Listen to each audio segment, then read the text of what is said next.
व्यापारी की कहानी में आपका स्वागत है। वर्धमान नामक शहर में एक कुशल व्यापारी रहा करता था। जब उस राज्य के राजा को उसकी कुशलता के बारे में पता चला, तो राजा ने उसे अपने राज्य का प्रशासक बना दिया।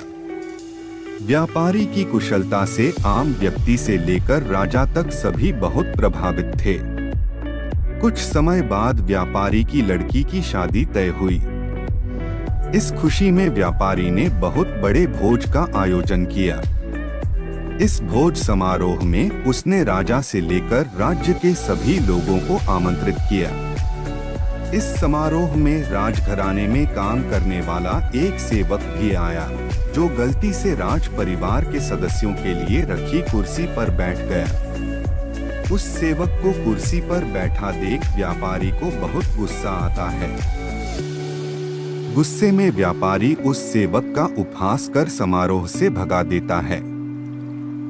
इससे सेवक को शर्मिंदगी महसूस होती है और वह व्यापारी को सबक सिखाने की ठान लेता है। कुछ दिन बाद जब वह राजा के कमरे की सफाई कर रहा होता है, तो उस समय राजा कच्ची नींद में होता है। सेवक मौके का फायदा उठाकर बड़बड़ाना शुरू कर देता है।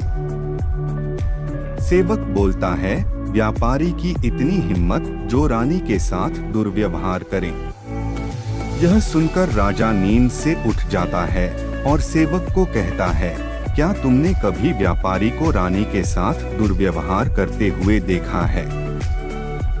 सेवक तुरंत राजा के पैरों में गिरकर उनसे माफी मांगने लगता है और कहता है, मैं रात में सो नहीं पाया, इसलिए मैं कुछ भी बड़बड़ा रहा हूँ। सेवक की बात सुनकर राजा सेवक को कुछ नहीं बोलता, लेकिन उसके मन में व्यापारी के लिए शक पैदा हो जाता है।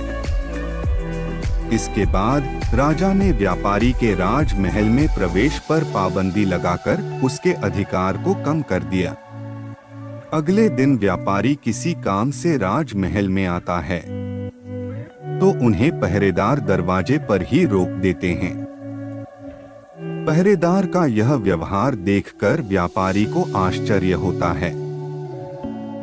वहीं पास में खड़ा राजा का सेवक जोर जोर से हंसने लगता है और पहरेदार से कहता है, तुम्हें पता नहीं तुमने किसे रोका है? यह बहुत ही प्रभावशाली व्यक्ति हैं, जो तुम्हें यहाँ से बाहर निकलवा सकते हैं। इन्होंने मुझे अपने भोज समारोह से निकलवा दिया था। सेवक की उन बातों को सुनकर व्यापारी को सब समझ में आ जाता है और वह उस सेवक से माफी मांगता है। साथ ही वह उस सेवक को अपने घर दावत के लिए आमंत्रित करता है।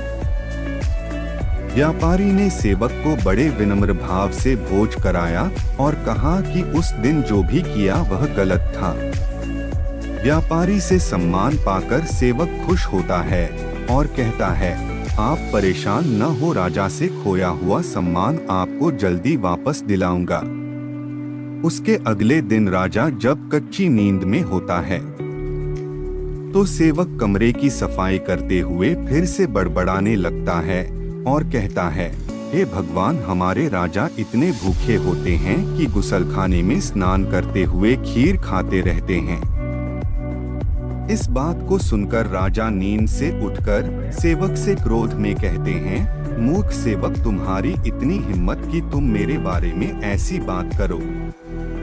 राजा के क्रोध को देखकर सेवक पैर में गिरकर माफी मांगता है और कहता है, महाराज, रात को मैं ठीक तरह से सो नहीं पाया, इसलिए कुछ भी बड़बड़ा रहा हूँ। फिर राजा सोचने लगता है, अगर यह सेवक मेरे बारे में ऐसा बोल सकता है, तो उस व्यापारी के बारे में भी झूठ ही बोल रहा होगा। अगले ही दिन राजा ने व्यापारी को महल में बुलाया और उन्हें उनसे छीने हुए सभी अधिकार वापस दे दिए। हमें इस कहानी से यह सीख मिलती है कि किसी को छोटा समझकर उनका मजाक नहीं उड़ाना चाहिए। सभी का सम्मान करना चाहिए। किसी को नीचा दिखाने से एक दिन खुद भी अपमान का सामना करना पड़ता है।